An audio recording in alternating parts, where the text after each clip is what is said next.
나는 전능하신 아버지 하나님 천지의 창조주를 믿습니다. 나는 그의 유일하신 아들 우리 주 예수 그리스도를 믿습니다.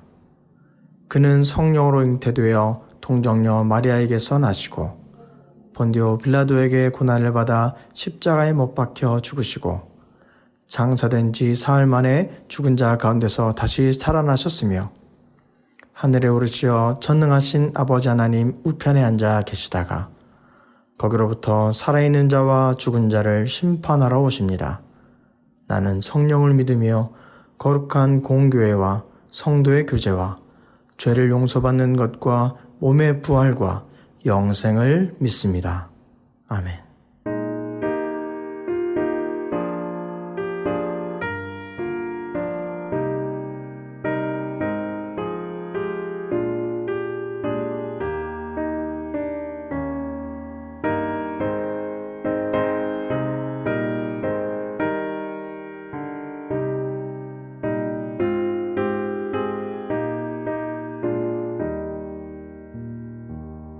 나 예수께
할렐루야. 오늘 아침 우리에게 허락하신 하나님 말씀은 마가복음 6장 41절부터 52절까지 말씀입니다.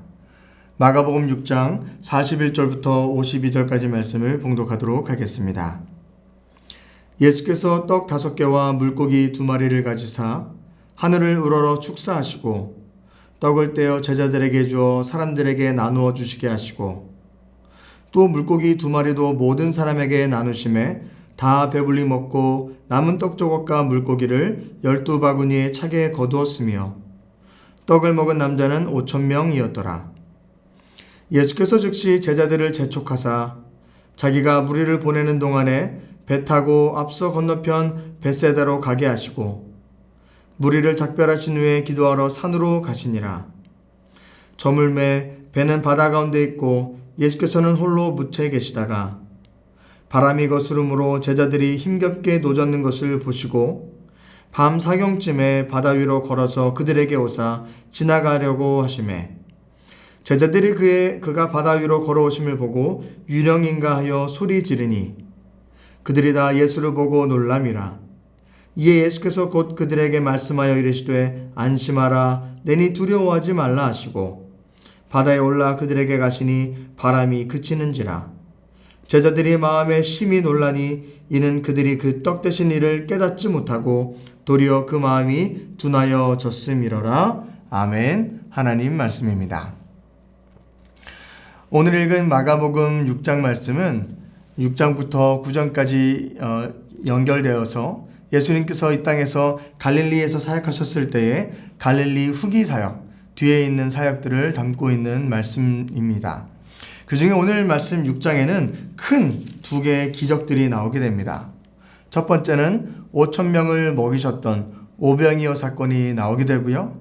그리고 이어서 바다 위로 걸어오셨었던 그 놀라운 기적의 말씀들을 오늘 6장에서 우리가 읽게 되었습니다. 우리는 흔히 예수님께서 이렇게 놀라운 기적들을 펼치셨던 것들을 잘 기억하고 어떻게 그렇게 5,000명을 먹이셨지? 어떻게 무리를 걸으셨을까? 이런 것에 많이 감탄하고 놀란 경우가 많이 있습니다. 하지만 오늘 말씀 가운데는 그 사건 중간에 주님께서는 어떤 모습을 보이셨는가 그 말씀에 집중해 나아가시며 예수님께서 기적이 아니라 평소 삶 가운데 어떤 모습을 우리에게 보여주고 싶으셨는가 그 말씀을 함께 나누고자 합니다. 오늘 말씀 45절을 읽어보면 이렇습니다. 예수께서 즉시 제자들을 재촉하사 자기가 무리를 보내는 동안 배 타고 앞서 건너편 벳세다로 가게 하셨다라고 기록하고 있습니다. 앞서 예수님께서는 5,000명, 남자만 5,000명이니까요. 더 많은 사람들을 먹이시는 놀라운 오병이어의 사건을 경험케 해주셨습니다. 그리고 나서 오늘 말씀해 보면 즉시 제자들을 재촉하셨다라고 말씀하시며 그 자리에서 무리들을 다 흩어 보내시며 제자들에게도 명령하십니다. 내가 무리들을 다 흩어서 보내는 동안 너희는 먼저 배를 타고 건너편으로 가 있거라 라고 말씀하십니다. 이 상황이 좀 어색한 것은 무엇 때문이냐면 방금 전까지는요 많은 사람들이 오병이어 사건 그 놀라운 기적을 경험하고 환호와 기쁨이 넘쳐나는 아직도 그 흥분되어져 있는 여운이 남겨져 있는 상황이었습니다. 풍성한 잔치와 파티가 진행되고 있었다라는 것이죠. 그런 가운데 예수님께서 제자들을 부르셔서 내가 이 사람들을 이제 다 돌려보낼 테니 너희는 먼저 배 타고 건너가 있거라 라고 말씀하십니다. 그곳에서 있는 사람들과 함께 즐겁게 마시고 좀 쉼을 쉬시면 좋으련만 주님께서는 멈추시지 아니하시고 사람들을 다 돌려보내시고 제자들은 또 먼 곳으로 또 따로 보내시게 됩니다. 왜 예수님께서는 이런 놀라운 기적을 행하시고 이어서 쉬신 것이 아니라 이런 행동들을 하셨을까요? 먼저 무리들을 보내셨던 이유는요, 요한복음에서 그 이유를 찾아볼 수 있습니다. 평행 본문인 요한복음 6장에 가보면 이 사건을 마지막에 이렇게 기록하고 있습니다. 그 사람들이 예수께서 행하신 이 표적을 보고 말미암아 이는 참으로 세상에 오실 그 선지자라 하더라. 그러므로 예수께서 그들이 와서 자기를 억지로 붙들어 임금으로 삼으려는 줄 아시고 다시 혼자 산으로 떠나가셨다라고 기록하고 있습니다. 오병이어 사건을 경험했던 그 사람들이 이 사람이 우리가 기다리던 하늘에서 오신 그 선지자구나, 우리의 임금으로, 우리의 왕으로 삼자라는 그런 움직임들이, 그런 여론들이 나오기 시작했습니다. 주님께서는 그것을 원치 않으셨습니다. 그들에게 잘못된 메시아관을 심어주기 쉽지 않으셨고, 또한 제자들에게도 그런 마음을 심어주고 싶지 않으셨습니다. 그랬기에 사람들을 다 흩어보내시며 그들이 생각하는 것이 맞지 않다, 내가 그것 때문에 온 것이 아니다 라는 것을 위해서 사람들이 그 마음을 흩을 수 있도록, 그 마음을 내려놓을 수 있도록 다 사람들을 흩어보내시게 됩니다. 또한 제자들은 왜 그런 배 타고 보내셨습니까? 이어지는 말씀에 보면 게네사렛 지역 가운데도, 그 배 맞은편 가운데도 많은 병자들이 예수님을 기다리고 있었습니다. 병이 들었고 영적으로 눌려있던 자들이 예수님을 만나고 싶어서 기다리고 있었던 많은 사람들이 있었다라는 것이죠. 하셔야 될 사역들이 아직 많이 계속 남아 있으셨습니다. 그렇기 때문에 예수님께서는 그 자리 가운데 멈추신 것이 아니라 풍성한 잔치 가운데에 그 여운이 가시지 않았지만 아직도 내가 해야 될 것이 있다, 그 마음을 가지고 제자들을 먼저 배를 타고 건너편으로 건너가라고 말씀하시고 그들을 보내시게 되셨다라는 것이죠. 시간을 낭비할 수 없으셨고요, 지체할 수 없으셨습니다. 끝없이 사역을 위해서, 사명을 위해서 앞으로 전진하는 모습을 예수님께서는 보여주셨습니다. 그리고 나서 무리도 다 보내고 제자들도 다 보내고 나서 그 다음 예수님께서 어떤 모습으로 우리에게 보여주셨습니까? 이어지는 46절 말씀인데요. 무리를 작별하신 후에 기도하러 산으로 가시니라. 아멘. 사람들을 다 보냈습니다. 제자들도 보냈습니다. 그러고 나서 잠깐 쉬시는 것이 아니라 어떻게 하십니까? 기도하러 산으로 또 올라가셨습니다. 사랑하는 성도 여러분, 여기에 놀라운 비밀이 숨겨져 있는 것을 우리는 발견해야 합니다. 예수님께서는요, 오병이어 사건을 통해서 기적을 일으키시는 것, 물을 걸으시는 것, 이것이 중요한 것이 아니셨습니다. 정말 중요하셨던 것은 그 메시아로서 사명을 감당해 나아가시는 그 여정이 가장 중요하셨습니다. 그러기 위해 필요했던 것이 무엇입니까? 바로 기도였습니다. 정말 참된 기적의 순간이 언제 있느냐?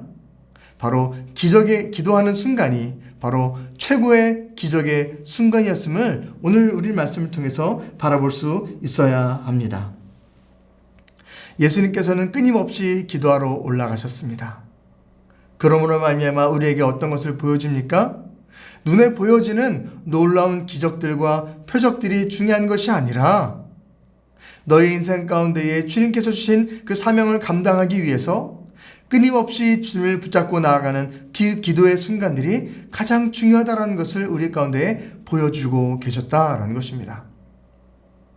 이적을 베푸신 것, 놀라운 사건을 베푸신 것, 또 무리를 걸어가시는 것들, 병자들을 일으켜주시는 것, 그것이 중요한 것이 아니라 기도로서 주님을 붙잡고 나아가는 인생, 기도하며 주님께 무릎 꿇고 나아가는 것, 눈물을 흘리며 하나님께 매어들리며 살아가는 인생, 그것이 정말 가장 중요하다. 그것이 기적의 순간이고 그것이 놀라운 순간이다라는 것을 예수님께서는 끊임없이 오늘 말씀을 통해 우리에게 보여주고 계셨다라는 것입니다. 오늘 말씀 가운데 보면요, 하지만 제자들은 그것도 깨닫지 못했습니다. 왜냐? 눈에 보였던 그 표적, 눈에 보였던 예수님께서 물에 걸어오셨던 것, 그것이 너무나도 크게 보였고 인간적인 마음으로 더 크게 와닿기 때문입니다. 그렇기 때문에 오늘 말씀 52절에 이렇게 적혀 있습니다. 이는 그들이 그 떡 대신 일을 깨닫지 못하고 도리어 그 마음이 둔하여졌더라 라고 하며, 제자들이 많은 것을 보고 경험했지만 정말 어떤 것이 중요한 것인지, 정말 참된 예수님이 어떤 분이신지 알지 못하는 그런 모습을 성경은 우리에게 말씀해 주고 있습니다. 사랑하는 성도 여러분, 기적의 순간은 기도의 순간인 줄로 믿습니다. 무릎 꿇고 나아가는 그 자리가 복된 것이고 하나님을 붙들고 나아가는 그 자리가 축복의 자리인 줄로 믿습니다. 기도할 때에 우리가 생각할 수 없는 주님께서 오늘 보여주셨던 말로 다 할 수 없는 그런 이적들이 우리 삶 가운데도 펼쳐지고 나타나게 되는 줄로 믿습니다. 저도 캐나다 와서 1년밖에 지나지 않았지만 함께 중보기도부에서 많은 성도분들 위해서 또 위독하신 분들 위해서 함께 기도하며 나아갔을 때에 많은 기적들을 경험하게 되었습니다. 우리 입술로 그것이 기적이었다라고 표현하는 것이 아니라요, 세상 사람들이 그것을 기적이라고 표현하고 있습니다. 의사들이 이야기합니다. 당신이 이렇게 날 수 있는 것, 내 의학적인 능력으로 할 수 있는 것이 아닙니다. 이것은 기적입니다. 미라클입니다. 라고 의료진들이 표현한 것들을 많이 발견하게 되었습니다. 왜 그렇습니까? 바로 기도였기 때문에 그런 능력이 나타난 줄로 믿습니다. 일어날 수 없었던 자들이 일어날 수 있게 되었고, 더 이상 호흡이 이어질 수 없던 자들 가운데 하나님께서 새로운 생기를 불어넣어 주셔서 다시금 걸어갈 수 있는 힘과 능력을 우리 삶 가운데 주시고 계시다라는 것입니다.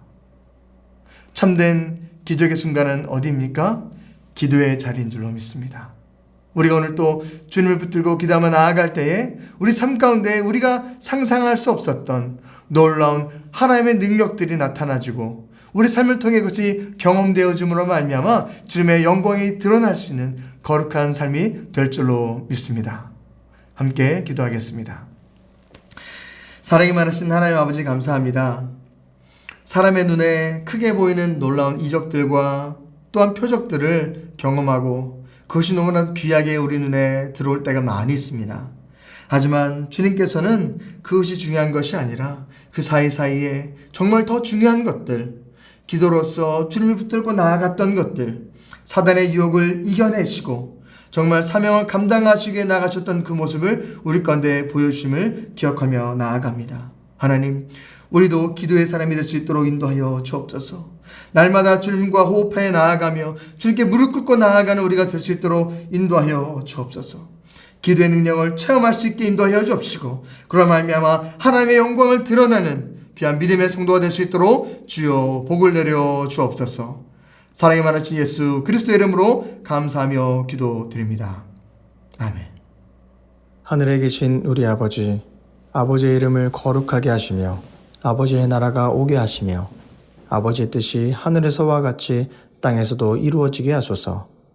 오늘 우리에게 일용할 양식을 주시고 우리가 우리에게 잘못한 사람을 용서하여 준 것 같이 우리 죄를 용서하여 주시고 우리를 시험에 빠지지 않게 하시고 악에서 구하소서.